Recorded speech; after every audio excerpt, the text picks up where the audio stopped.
And you're trying to give the young people something that will help them, yet you don't know exactly what it ought to be.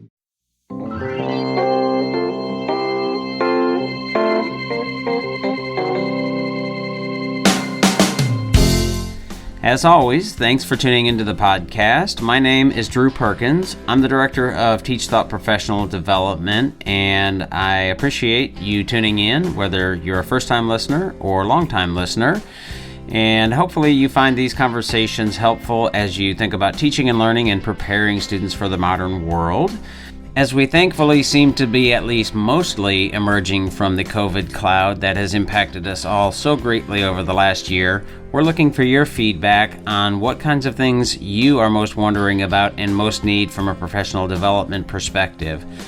You'll probably notice some things that we will push out on social media and on our website, but as we look to the future, certainly some of the things that we have always offered, which are things like project-based learning and differentiated instruction, both on-site and online, and other areas of pedagogy and teaching and learning will be available. But we also want to know what kinds of things, perhaps specifically about those areas of pedagogy and perhaps other things that might have bubbled to the surface as a result of the changes to teaching and learning from COVID-19. So if you have questions and have certain thoughts about that, I'd love to hear. My email is drew@teachthought.com. And again, I'd love to hear any of those thoughts, comments, questions, concerns. We're seeing a typical uptick in people looking for professional development for the spring, summer, and fall and going forward. So please navigate to wegrowteachers.com, and there you'll find many areas in which we work and ways to request more information about our workshops and services.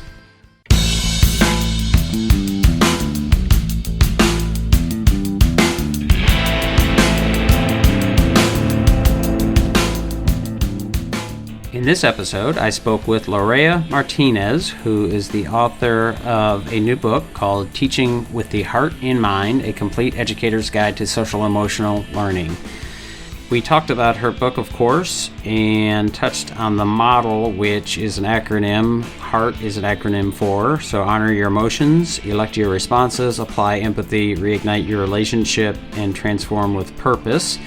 So we used that as somewhat of a framework for the discussion, but also talked about the role of schools as proxies for emotional intelligence and perhaps even therapeutic sort of counseling services, the possibility of concept creep of trauma and what trauma is, as well as how reframing issues and problems and things like that might change the definition of things as traumatic, as well as some of the ways in which this might look in classrooms and fit with different types of teaching, especially PBL and inquiry and critical thinking and those styles of teaching and learning. So an important topic for sure, some real complexities and nuances to it as teachers navigate this sort of landscape of social emotional learning and trauma-informed teaching.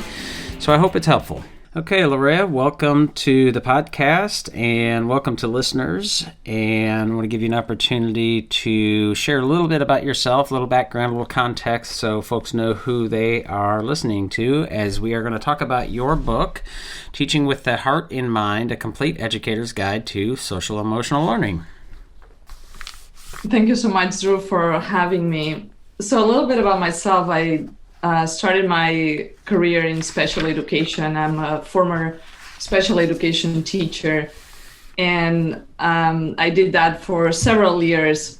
And when I started my doctoral program, I switched my focus and was working on data and assessment for a large charter school management organization. And during that time, I had to decide on what I was going to study for my doctoral dissertation.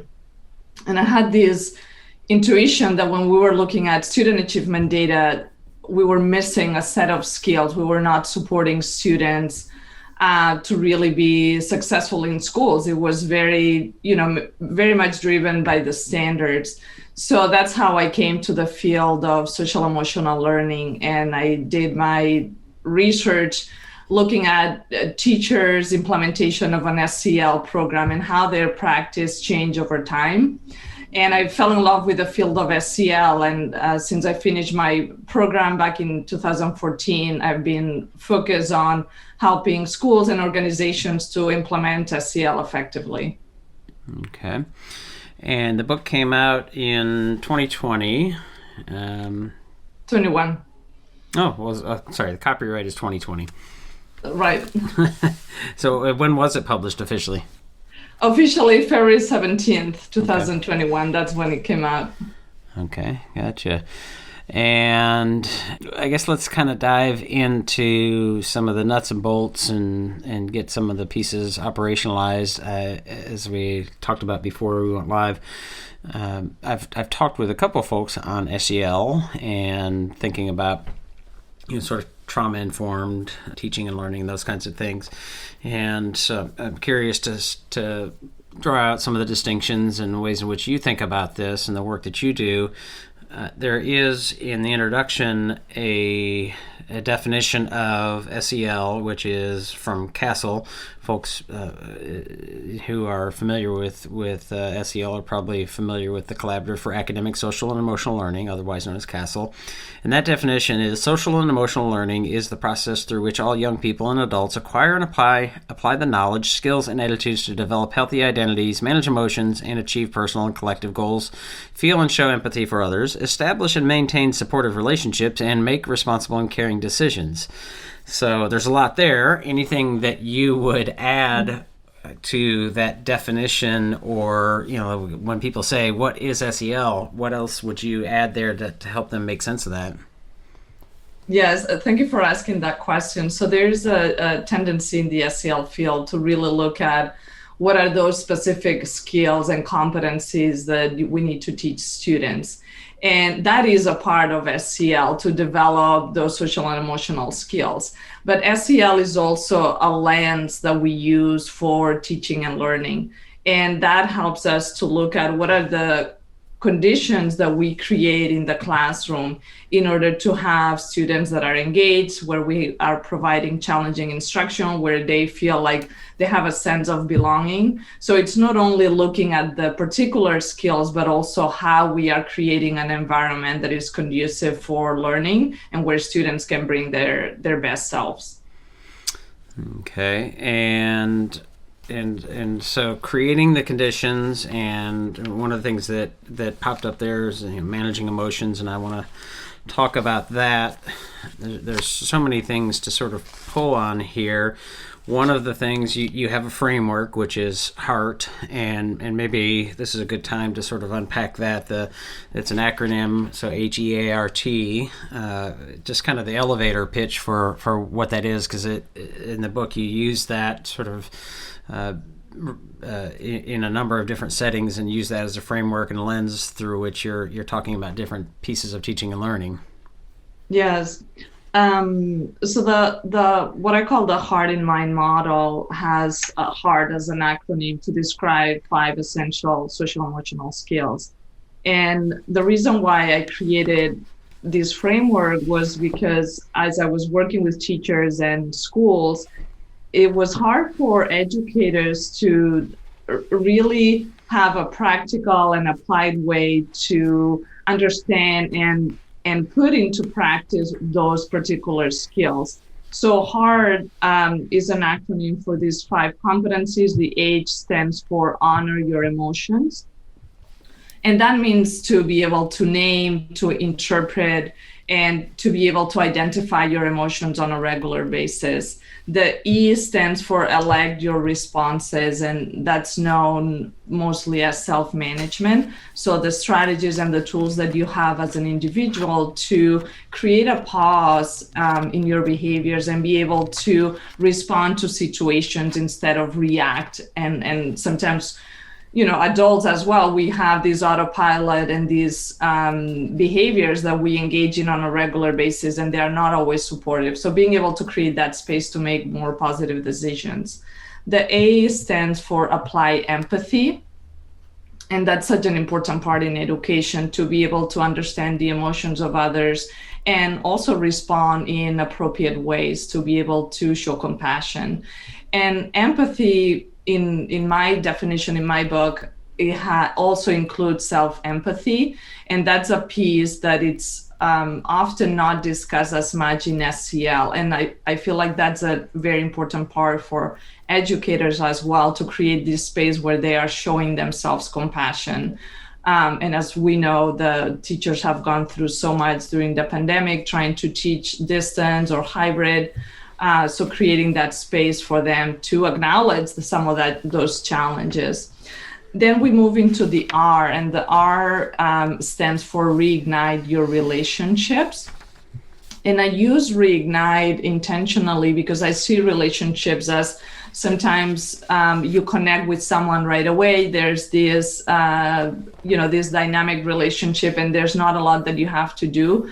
But in other cases, either with the adults that are in our lives or with our students, there is something that we have to do to really make that relationship take off and really burn that fire. That's why it's called Reignite. And then the last competency is transform with purpose. And that's probably the most important competency in this model, because it allows us to look at not only who I am as an individual, but what are the contributions that I can make in the world to improve my classroom, to improve my learning community, to improve the global community in which I live. And that purpose is what really drives the rest of the competencies. It gives the meaning of why we do what we do on a regular basis. So the first one, honor your emotions, and emotions being something that everybody has and everybody experiences, but not everybody sort of handles or works through them or uses them in productive ways, sometimes unproductively. One of the things that I'm wondering how you would describe the difference or distinguish between someone's emotions and their mood. You tell us that you have a story of a student coming into a classroom and, seeming to have some emotional dissonance or problem, something that is causing some emotion. How do you distinguish between emotion and mood, and is it important to distinguish between those two? Yeah, so I see emotions as being a little more concrete, right? So when we talk about emotions, we talk about not only the physical experience that we have, right? And that's the place where we start, like being able to notice, well, if I, have to come in this podcast and I'm a little nervous, where do I feel it in my body, right? Like maybe my stomach is getting tight or my throat is getting tense. So there's this connection with our body that's where our emotions start. But then there's the interpretation of why am I feeling this way? And that's a part where it takes a little more introspection to be able to identify why I'm experiencing that emotion. And when we are in situations of high stress, that interpretation becomes very hard. So emotions are, very concrete, although sometimes they seem as these things that it's hard for us to understand. And, including many adults, there's this fear of emotions, and the way that we cope with them is by either suppressing them or ignoring them, right? Thinking that, well, if we ignore them, they are gonna go away. And mood is it's more kind of like the overall experience that you have. And in the mood, you may be able to realize that there are more, that you're experiencing more than one emotion, right? And many times the mood is what is being seen from the outside, in addition to what you're experiencing inside. But I think for the purposes of educators trying to help students with their emotions, I think that starting with the concrete to really be able to help students identify those feelings and increasing their emotional literacy so they have words to describe their emotions, that's something that it's going to be very helpful. Yeah, so I'm struck by I don't know if you'd agree with this, the SEL and thinking about trauma-informed and this kind of thing seems to be a bit of almost a buzzword, right? Like it's pretty into the education sphere, and education is full of buzzwords and fads and things that come and go, and growth mindset and grit, and some of these things that any educator who's been around this industry for any length of time would recognize. Sometimes it feels cyclical. And I wonder, too, how, I guess, in that context of social emotional learning and the importance of emotional intelligence, of which I'm very much in favor of, how do you feel, or what do you feel is the appropriate role, or maybe our schools being thrust into, and teachers being thrust into a position of being sort of a proxy for things? I mean, SEL and emotional intelligence, those things are outside of the traditional realm of like content and academic standards, right? Mm-hmm. And to what extent are we overextending or putting schools in as a proxy for what where that kinds of those kinds of learnings might and should be happening in other places?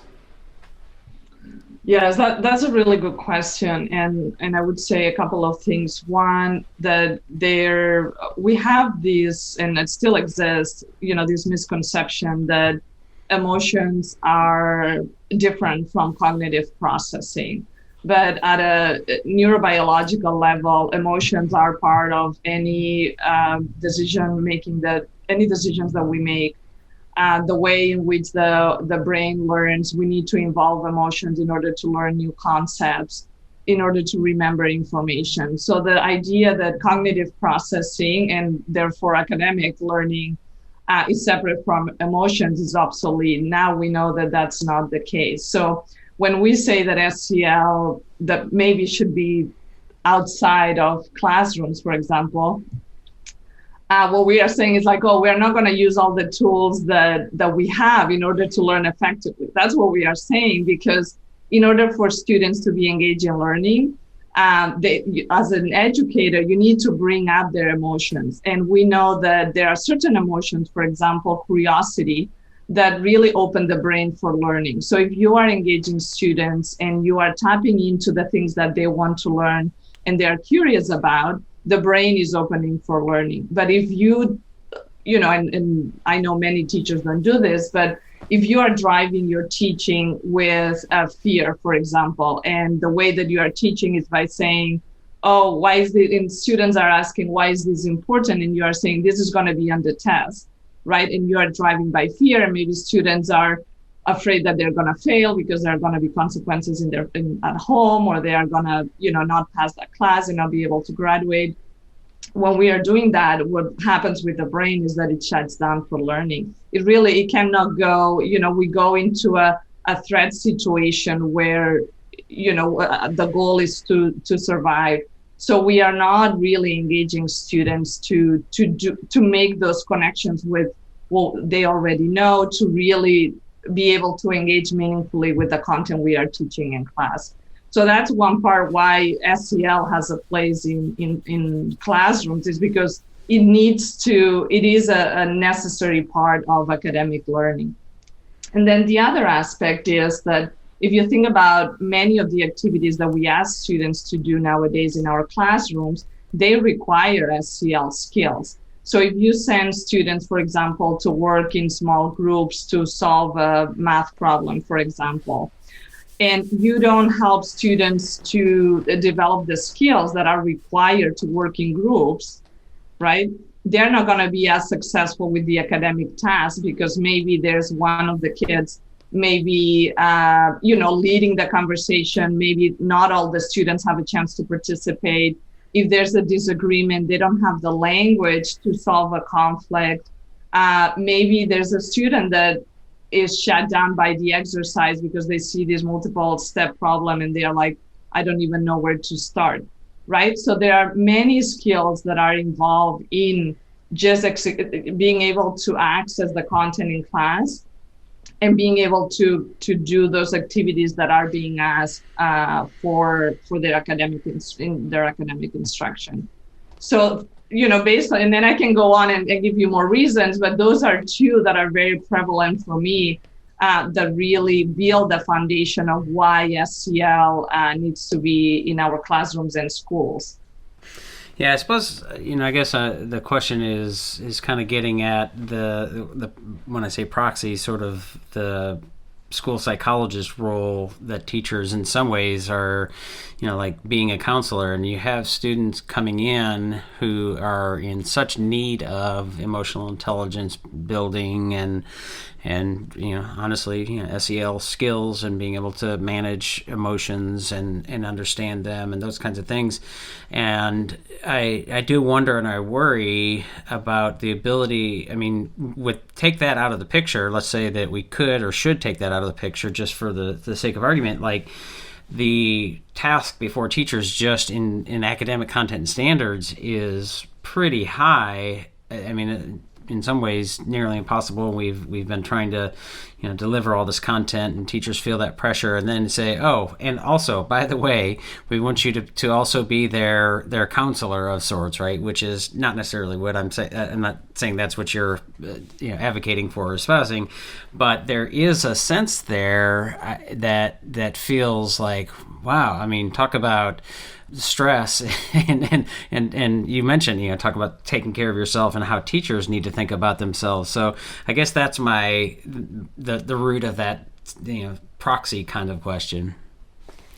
Right. No, and it, it's not the first time that I've heard it, right? Mm-hmm. And I think there is a legit concern, and just to unpack another misconception is that SEL may feel therapeutic, but it's not therapy, right? So we have to think about SEL the same way that we think about academics when it comes to supports, right? So if you think about SEL as your tier 1 intervention, right? The universal thing that you're going to provide for all students, and that's kind of the foundation.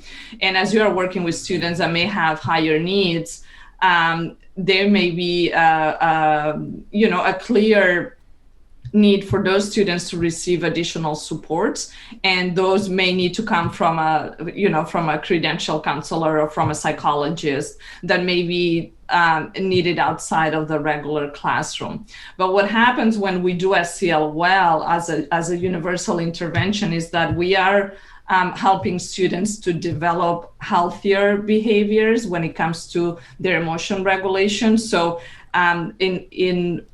I would say, 99% of the research that we see with SEL, we see that it decreases challenging behaviors in students. Why? Because we are teaching students not only what's the expectation for behavior, but also how to get there, right? Like I feel like before we had this clarity about the need for social emotional skills, we were trying to get students to display that behavior, but without teaching how to get there, right? Well, there is an emotion regulation that you have to do in order to not hit a student in the playground, right? Or have a conflict that, comes out of hand.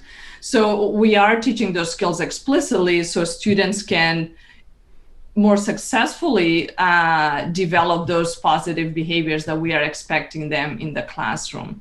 So there is a part of that is that universal intervention that we need to bring in. And teachers cannot do this alone, right? This needs to be like a school-wide effort where there is a commitment that schools are going to implement SEL, and teachers feel like they have the support to practice the skills for themselves first, and then to learn, what's the pedagogy, what are some of the things that you have to do to teach SEL effectively. But again, I want to emphasize that SEL is not different from good teaching. SEL is good teaching. So for your listeners to think about what they do on a regular basis in their classroom, and being able to identify those situations where they are already teaching SEL, even if maybe they don't think about it as teaching SEL.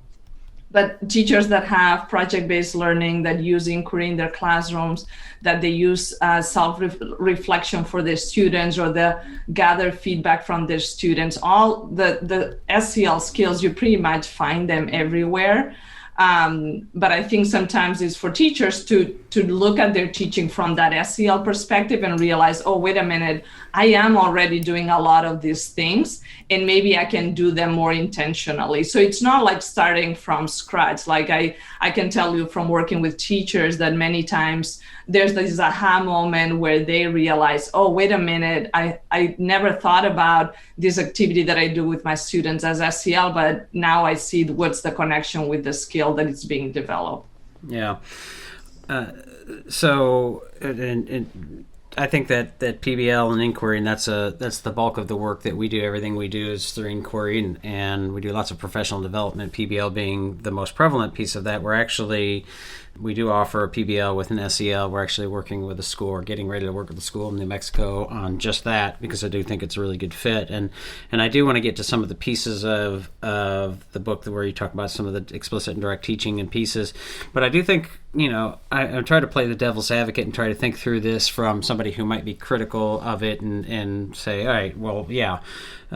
So there seems to be a danger of, and I wonder how you think about this sort of concept creep of the idea of trauma, trauma informed, and that the labeling of things as being traumatic has grown to include things that previously, and in many cases, and some people would say that's not trauma, that's not, like the kind of, rub some dirt in it, or however you might say that, right? So how do you think about that concept creep of trauma and how people are labeling perhaps so many more things as being traumatic that perhaps others would disagree with? Yeah. So one of the things that I think that the first place to start with this is just being able to understand the impact that stress has on the brain, right? I think that's such a big foundation of understanding why trauma-informed practices are important. And the thing with stress is that if as a child you have been exposed to toxic stress for an extended period of time, your reaction to everyday situations is going to be heightened, right? So if there's a book that falls on the floor, that may trigger a big reaction, for a child that has experienced that toxic stress. And when we look at those independently of if you consider those as being traumatic or not, what we have to look at is what is the experience of stress for individual students. And that will vary. So students, for example, that maybe have had several adverse childhood experiences in their lives, they may be able to cope with stress, with the general stress that comes with, having a conflict with a friend, for example. They may be able to deal with that situation productively and solve a conflict. But for other students, maybe that's a big deal and they need a little bit more support. So I think that I think that the place where we have to focus our attention is less on do we agree if this event is traumatic or not for as a standard, but more looking at how is that child able to cope with the general stress that comes with, just being in the classroom with other kids and just the everyday life. And then the other aspect with trauma-informed practices, as I mentioned earlier, I started my career in special education. And when I was in getting my teaching credential back in the late 1990s, we were starting to talk about how the pedagogy that was being used with students with disabilities was actually beneficial for other students, right? When we were saying, oh, if you provide this visual support, guess what? It's not only beneficial for those kids who, maybe neurodiverse, but also for students that are in the classroom and have not been identified as having a disability. And I think that what we are realizing with trauma-informed practices is the same, that if you have, and one of the main things, the driver is to build relationships, right? To really have a classroom that is driven by relationships.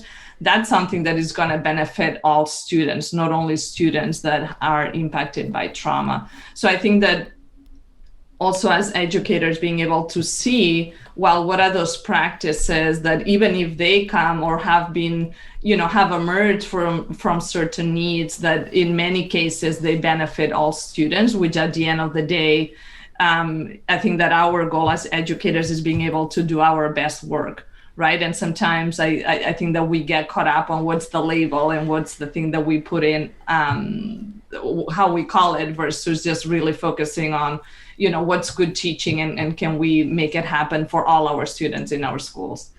Yeah, and so you mentioned, so like, what are we labeling it? Which brings me to some of the framing pieces and the second piece of electing your responses and honoring and managing emotions. Those two things are really closely tied, right? So how we frame things, and again, to sort of build on the question of what is trauma, what is not, and what is worth really being exercised about and not, and whether that's a useful conversation.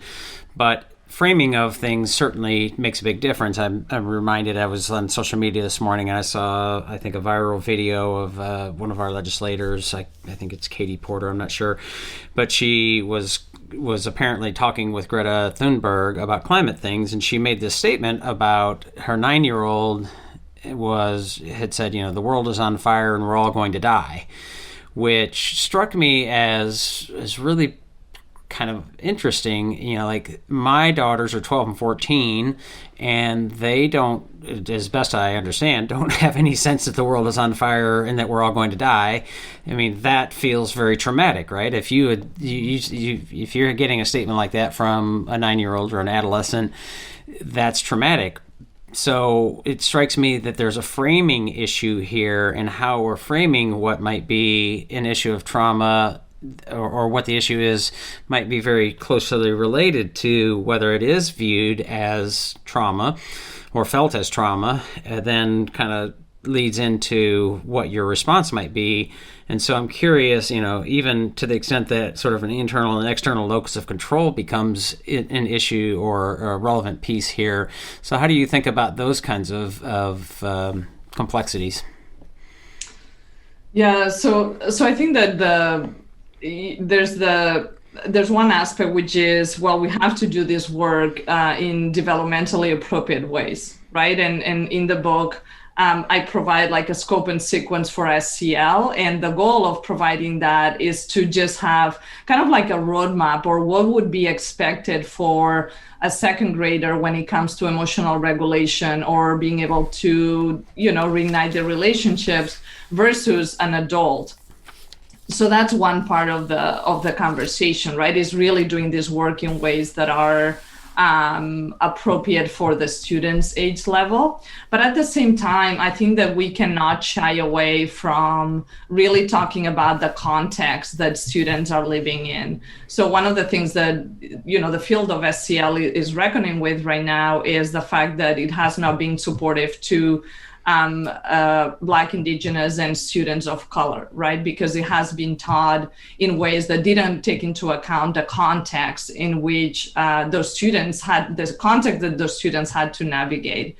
And I think that when we don't call those things explicitly, we are leaving it open for interpretation. So, for example, one of the ways that we need to make it more contextualized is if we are teaching about emotions, we need to talk about what are the social and cultural expectations that we have about emotional expression, and are those expectations the same for different kind of students, right? And an example could be, what are the expectations for boys and girls, or students that don't identify with one or the other when it comes with the emotional expression? And are we still telling boys don't cry, right, and don't show your emotions? So I think that part of the work of SEL is also questioning these, like, what are these dominant narratives about who we are as human beings, and helping students to see that maybe that those boxes that society puts us in are not supporting our growth, and we need to question that and find a way to be ourselves in the world in our full humanity. So I think that although I agree that we need to do it in developmentally appropriate ways, I don't think that we can shy away from the conversation, because otherwise there are students that are being hurt by the process. And if anything, one of the first principles of SEL should be do no harm. Right. As a former special education teacher myself and working in initially emotional behavior disorder students, I, certainly recognize the value of that kind of teaching experience and what that helps you develop, or help me develop at least, and I would imagine with many teachers who are in similar situations, develop a different way of teaching that as I moved into a regular education classroom, certainly it was helpful. And to your point, it is interesting that many of the sort of alternative paths of education are, or in some cases have been, limited to some of those populations, but in reality, they're often very, very helpful and applicable to sort of regular education. One of the things that I try to work with my daughters, 12 and 14 now, and is the idea of managing their emotions. And I sometimes say, manage your emotions or your emotions will manage you. And I think that one of the things that you mentioned in here is the validation of one's emotions, right? And the ways in which we might do that and connect that to empathy, which is, I think, the third piece in your model. But again, I sometimes go back to this framing issue. And so how do we, I guess, what's a useful way to think about the balance between validating those emotions, but then sometimes saying, what if you thought about this differently? Or perhaps you're thinking about this in a way, even to the point of the difference between stress and eustress. There are types of stress that are helpful, that actually help us perform better. And I sometimes use the example of, like if I was a basketball coach at one point. So, would you want to be on the line to hit 2 free throws or 1 free throw or whatever to win, the championship? And some people would frame that as, oh my gosh, no way. That would be scary. I would fail. I'm afraid I would fail. Now let's assume that we've put in the work and we've practiced and, that we should feel confident in our abilities to do that. If you've never done it before, then clearly it's reasonable to think you might fail. But instead thinking of what an opportunity this is, right? And so that framing piece seems like there's some tension with some of the validation pieces. Does that make sense? Yes, no, I understand what you're asking, and I think that's a really good question. So I see the validation as a necessary first step. And the reason why that is because emotions are data, right? Emotions are a conversation from us to us. Right. So the information that emotions provide is they are a call for attention and for action. They drive our attention. So if we ignore those emotions, we are missing information. And as you were saying, unless you manage your emotions are going to manage you. I think that's, that's like a kind of SEL 101. So the step of validation, what it does is to normalize the fact that you have emotions, and also to be able to see for what they are without a judgment, right? And this is something that I talk about in the book as well, is there is no need to categorize your emotions and say, and this is something that has been done traditionally, to say these are good emotions and these are bad emotions. Well, if emotions are data, they're just information, right? And some are more pleasant and some are unpleasant.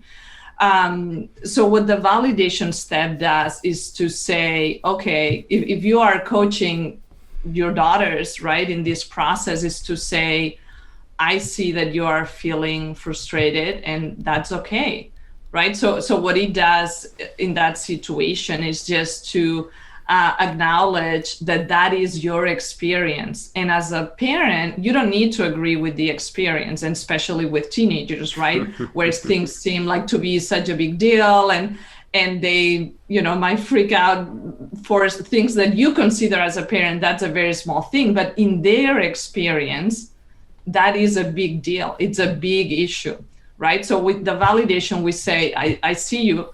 I see that's happening. and that's okay. Then comes the reframing. But unless you validate the emotional experience, the validation, the reframing, I feel like it loses its purpose because you are not in a place where you are able to take in that information, right? So and again, unless we take that time to process that emotion and see what is it really that I'm experiencing. And if you think about emotions as an iceberg, most of the times we see what's on the top, right? Like what's above the water. And those are kind of what I call the loud emotions, right? If you're upset, frustrated, or sad, there are things that are very clear there.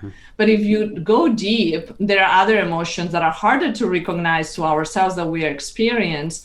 And those are the ones that many times drive our behaviors or our reactions, our thinking patterns. And that maybe you are heartbroken, you are disappointed, you are embarrassed, right? Those emotions that may be a little harder to recognize. So I think that validation process is important because it helps us first normalize the emotion, but second, to look deeper to see what's really happening behind the surface. So as an individual, I can move forward with my life, right? That's the part where it's like, okay, now that I've processed the emotion, I know what they are there, right? I have interpreted their meaning, and I can take a better action. I can do my reframing if I need to be, and then make a choice. That's where the elect your responses comes in. And that is applicable to emotions as well. If you don't want to stay feeling hurt or disappointed, but what you are trying to do is feel more hopeful, or you are trying to feel more energized, what can I do to make that happen?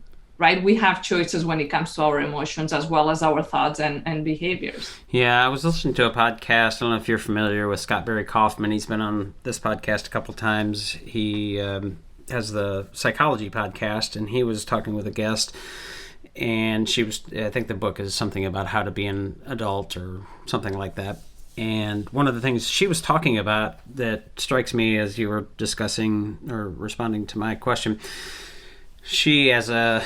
apparently she's a mixed race or darker skin, grew up in a community that she was very much a minority, according to her, the only person who had those characteristics.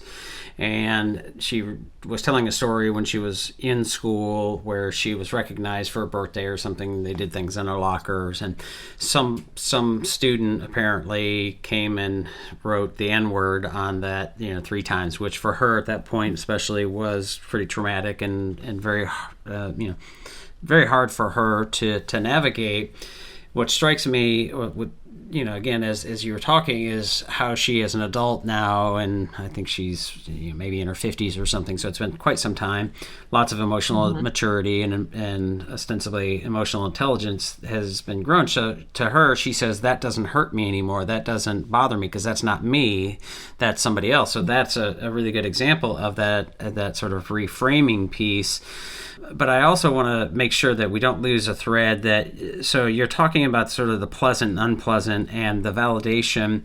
And I think as a sort of add-on question here is the way that you phrased it made it seems, and I think this is true and important, that it is okay to actually have bad feelings, or to not feel, not everything is sunshine and rainbows, right? Like, life is a balance of less desirable situations and feelings, and part of the reason that those are helpful is not only to help us navigate things and stay away from things and blah blah blah, but it also gives a counterbalance to makes the great things even greater. And so I don't know how you think about like coddling in the American mind, Jonathan Haidt's work, and sort of that let grow movement of what doesn't kill you doesn't actually makes you stronger, that kind of thing, that it is okay to feel bad, and that's an important piece here. And the tie also to some, again, I'm pulling big sort of disparate pieces, but to me there's a connection. The sort of victimhood culture, in some ways, there's in some places, in some settings and contexts, there is an incentive to sort of casting yourself as a victim. And so one, it's like, we should try to avoid all bad feelings, which isn't true. But so how do we settle and sit with those, but not lean into them as a way to get attention or things like that? Right.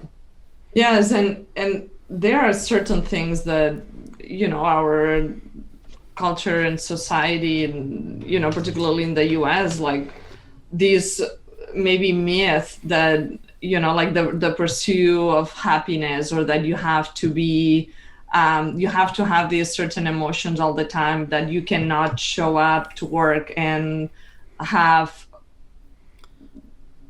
feelings and share feelings with your colleagues when you are going through something difficult, for example, right? You have to put your best life on social media.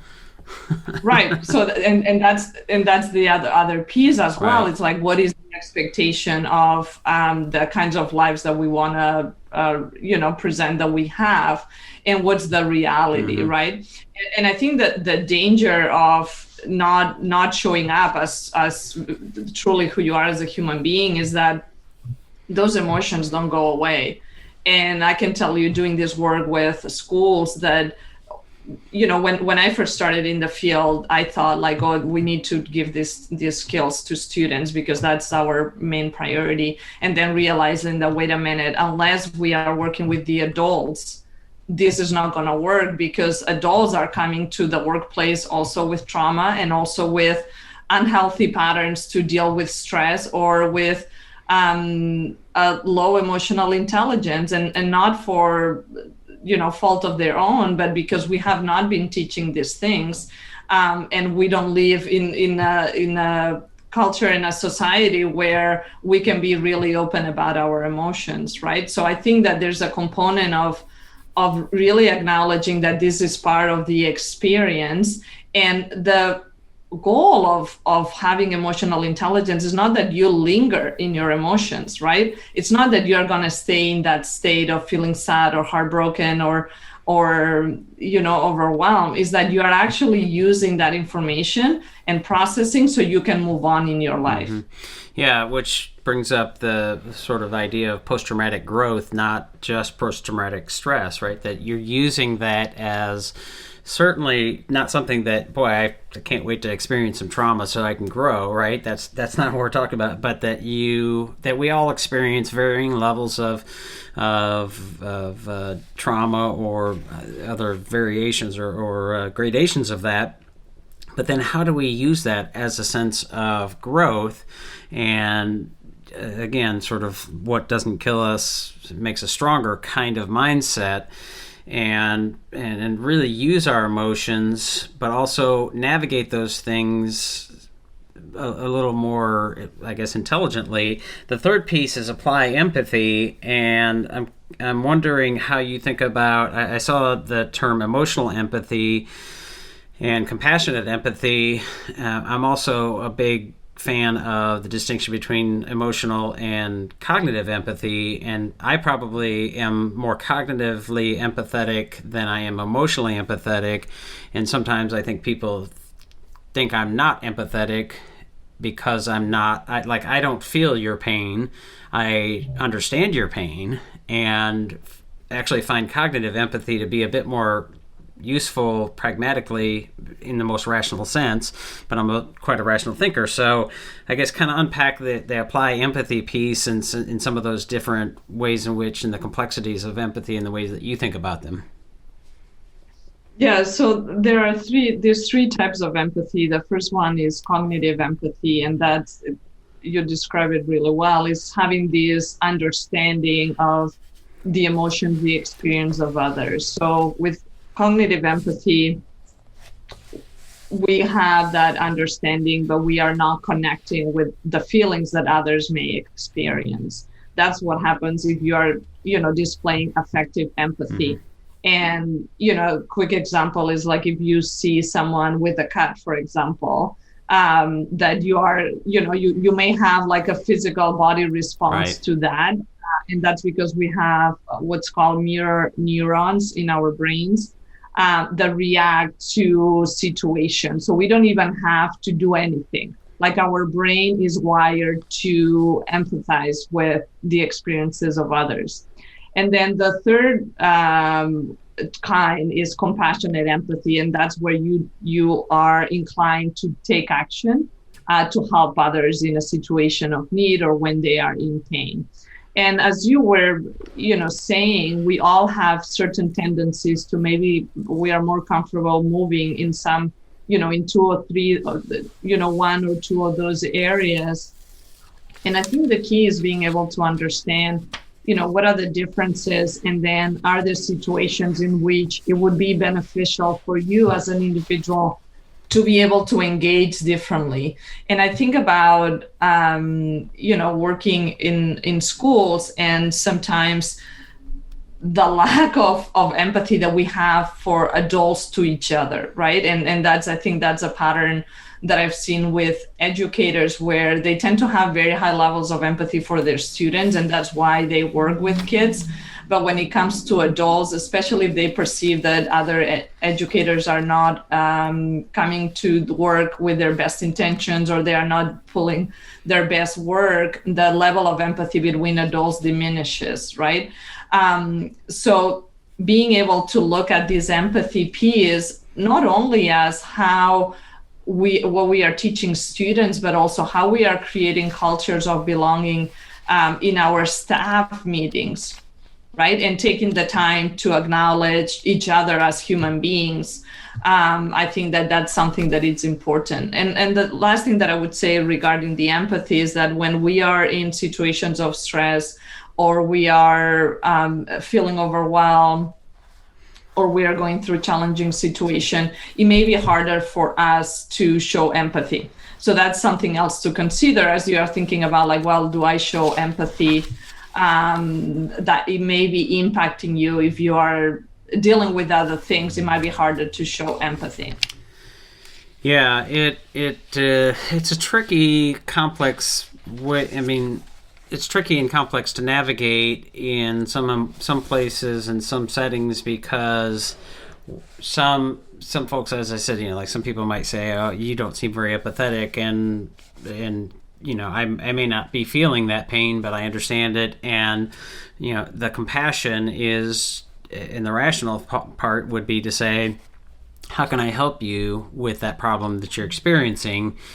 And there's actually, even as I understand it, some danger in that emotional empathy, that you might act actually irrationally in ways that might feel like are helpful, but you're actually trying to ease your pain or your suffering or whatever discomfort you might be experiencing, but you're actually you think you're doing that for the other person, but essentially what you're doing is for yourself, and that, so you might actually not be helping them at all. You could be, and it could satisfy both, but there is a bit of a I guess a danger there. And just the idea of somebody who's more rational and engaging in that cognitive empathy goes back to this sort of validation piece of, you're not hearing me, you're not feeling me, and there's a bit of a tension there that I think is worth considering. And I think it's just probably it's these kinds of situations and relationships are always wrought with potential for problems like that. So it's not like you can say apply this formula and it'll work every time, right? Right. And I was going to add that for people that tend to move in that more cognitive empathy part, I would ask the question is, what are you using that as a protective mask? Right? Because sometimes we don't want to empathize with others because we don't want to go to a place within ourselves that may be uncomfortable. Right? So then we don't allow ourselves to feel what others feel. Yeah. So there's something to think about. If are you using that as a protective mechanism to really not connect with your own feelings, right? Because if I'm feeling what somebody else is feeling, I may have a harder day, or I may, really be preoccupied with this topic. And the thing is that as any of these social emotional skills, and that's why the verb in empathy is apply, because it's something that you can practice and exercise to increase your empathy. Right? Although we are wired to connect, we all have these patterns, and they are based on, our past experiences, the way we were raised, our natural tendencies.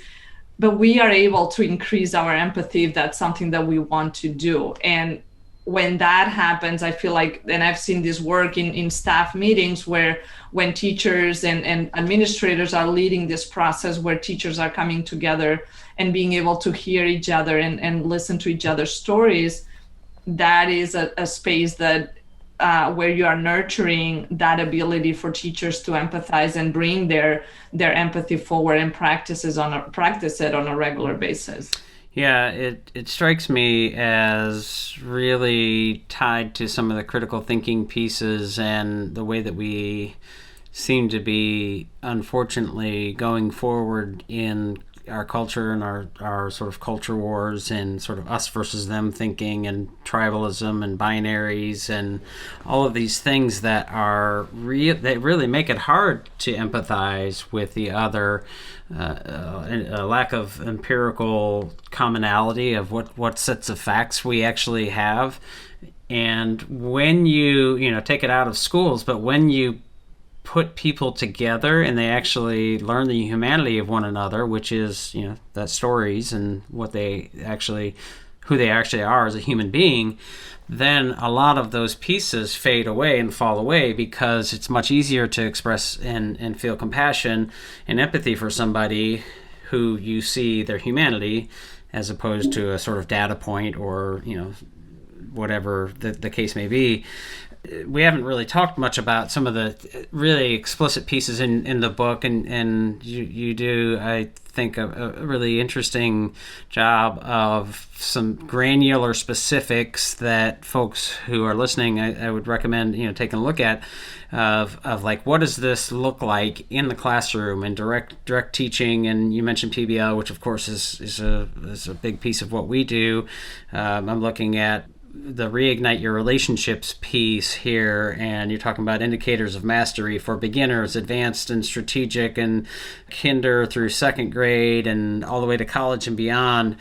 So with the time that we have, I guess maybe let's kind of get some thinking out and what that looks like, sort of operationalize the Reignite Your Relationship piece, and then the Transform with Purpose pieces, especially in the context of teaching and learning, because you've done that, I think, in the book pretty well. Yeah, so the way that there are like these three basic strategies to bring SEL in the classroom that we didn't discuss earlier. But the first one is your direct instruction. And this is the time when you would do, what we say SEL lesson, and you would teach a concept or a skill to help your students understand a particular aspect of that social emotional competency.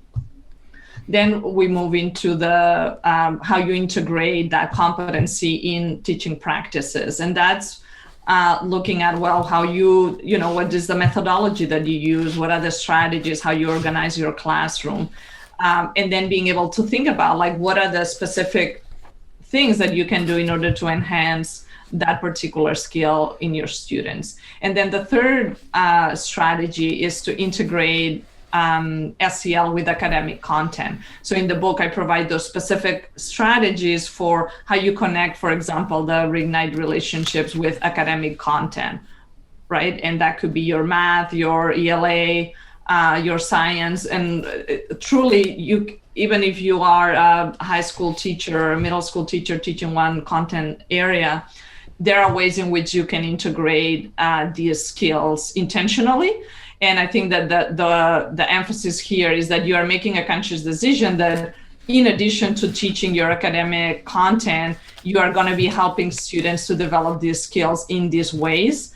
And as I was saying earlier, you may need to do a little bit of explicit instruction to prepare students for the task, and then also remind them and helping them see that when they are, for example, doing character analysis in their English language arts class, and they're looking at emotion, how the characters in the story made decisions, for example, that is a way in which you are connecting SEL with academic content.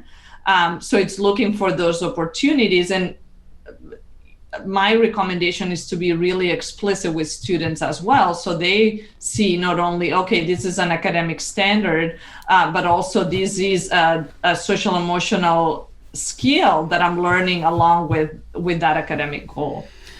Yeah, and again, we talk a lot about and work with schools a lot on project-based learning, and groups and navigating some of those collaboration pieces are an integral part of that. And one of the things that I'm noticing here, thinking about, how do we integrate that into our instruction? And it's a great way to think about.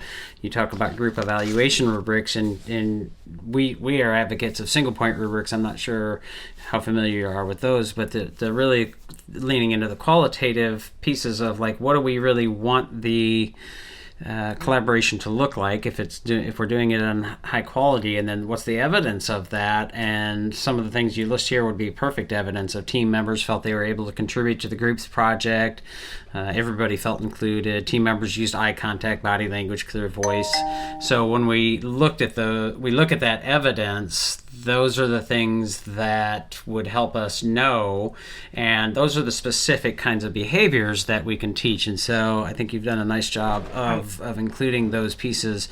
The transforming with purpose means using personal assets and interests to positively contribute to self and others. And so we could use that as a sort of qualitative guide statement and say, what would be the evidence of you doing that? And then that there's an iterative process and feedback loop that we can include there. So I think that's really helpful. You also mentioned there's a short chapter on doing this in the virtual space, and I think that it's maybe worth spending at least a minute or two. You're like, what do you? That is a real issue, and empathy and connection. Those are really hard things to do in the virtual setting. Yes, and this was such a last minute, because of course when I started writing this book, the pandemic wasn't there, right? That was, a couple of years back. And then as I was getting close to publication, I had this burning desire to just provide some more specifics on how you can integrate SEL in the virtual classroom, because that's what teachers needed at the moment, right? Mm-hmm. And there are a couple of kind of overall recommendations that I have that maybe I want to emphasize. One is the lead with relationships. And this should be true for all classrooms, right? Not only virtual, but I think in the virtual space, it becomes even more important to take the time to build those relationships with students, to get to know your students.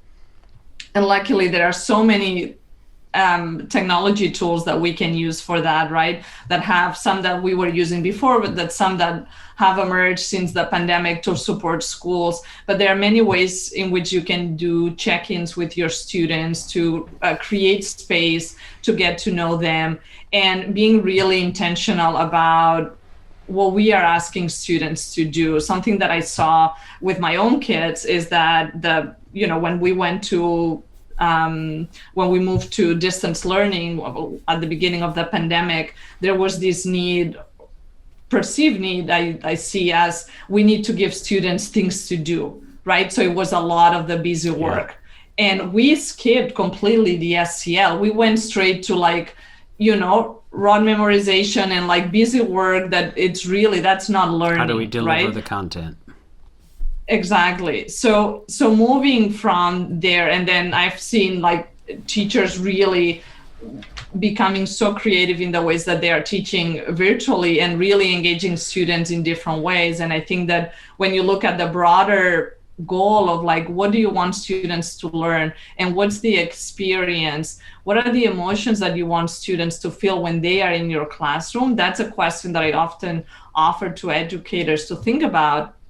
Because if you want students to feel connected, to feel confident, to feel engaged, to be motivated, you're going to design your class in a certain way, right? But many times we don't design based on what the experience we want students to have, right? We are maybe really caught up on like what the standards that I need to teach and really focus on that content.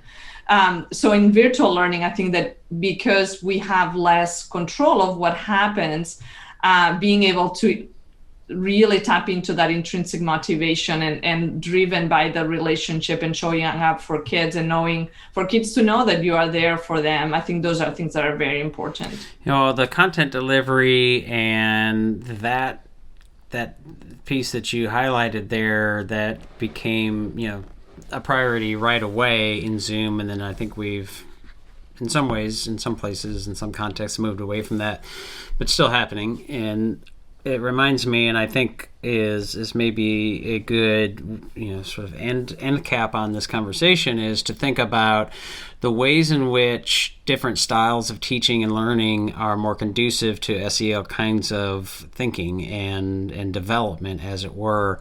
When we have the most traditional teachers who are really mostly about content delivery, there are so few spaces for some of the critical thinking and reflection and metacognition and mindfulness and all of those pieces that are part of the complexity. Even if you don't want to have SEL, those pieces are very difficult to, or nearly impossible to deliver in the very most traditional, didactic teacher pushing stuff out at.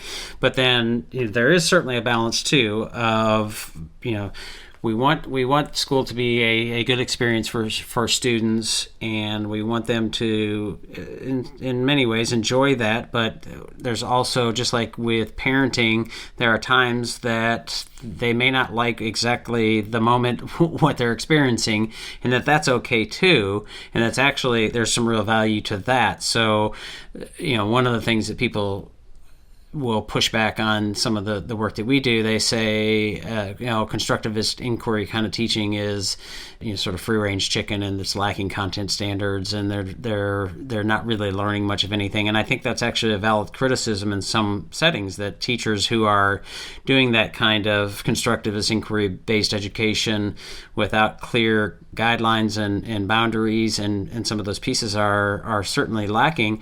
And I think there's perhaps a danger in SEL as well of overindulging the students' feelings and enjoyment and in the pursuit of student-centered, and perhaps missing out, or the opportunity cost being that the students are not getting a full spectrum of what they need. Does that make sense?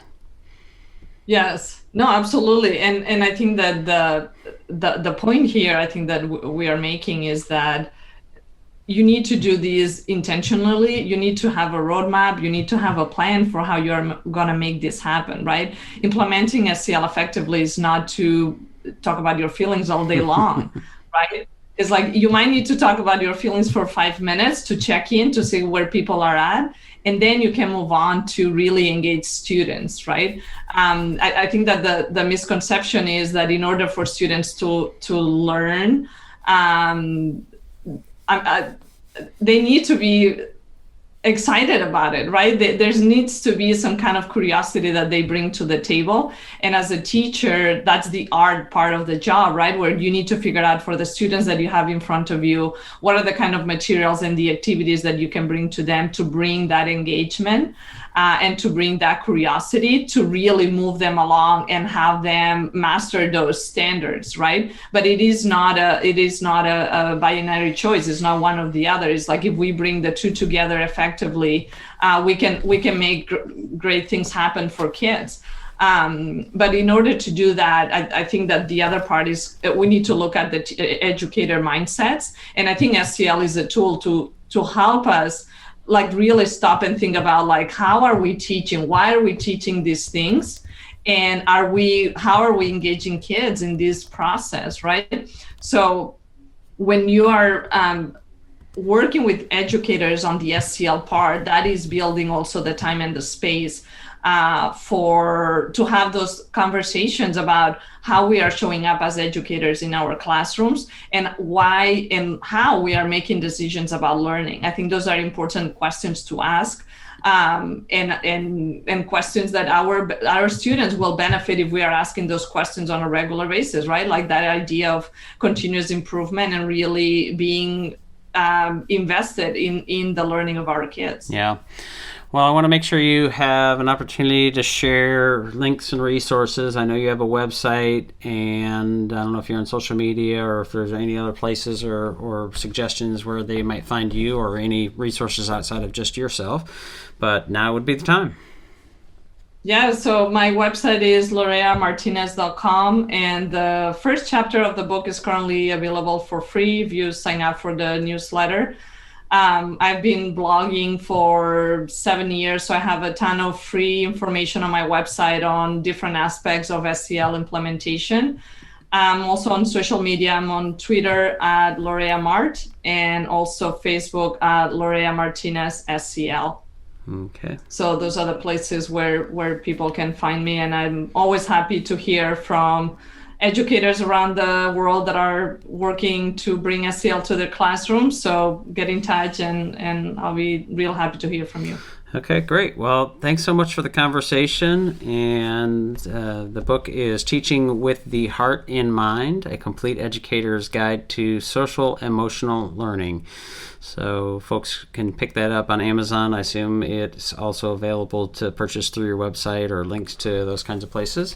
And again, we didn't cover nearly all of the sort of nuts and bolts and granular pieces of the book. So if folks are interested, I would recommend they pick it up. Thank you so much for having me, Drew.